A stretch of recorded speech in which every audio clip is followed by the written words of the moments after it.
All right, time once again for Smart Money Monday. You know it's never easy to talk with family members about financial matters. In fact, a recent survey found 61% of Americans would rather discuss almost anything else. Here to help us with a few pointers about having that money talk is Adam Morris from Bank of Hawaii.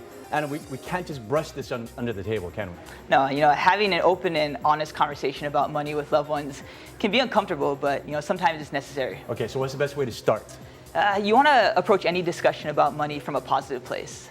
Think of it as an opportunity to learn more about your ohana.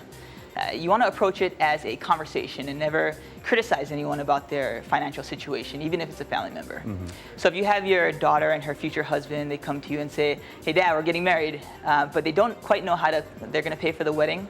It's important to sit down and have that back and forth conversation and not to criticize. Yeah. You can offer advice and look at outside resources such as a financial advisor who can help them to establish their goal and how they can work towards saving for it. Yeah. So you definitely want to listen as much as you talk. Yeah, sometimes it's hard though as a parent, but what are some of the other strategies to consider when we're starting to talk about money? Take it slow.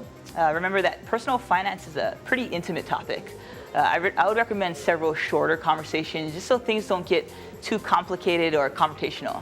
You really want to sit down and listen and try to understand what their needs and wants are and see what you can do to help them accomplish them. Okay, so how about this? I've heard a lot of families talk about loaning money without talking about how they're going to repay that. How difficult can that be? All right, Steve, it's always hard to say no, especially to the people that we love. But it's important to understand your own financial situations and be realistic about what you can lend. If you do decide to give a loan, make sure you have a payment plan with terms that you both agree on.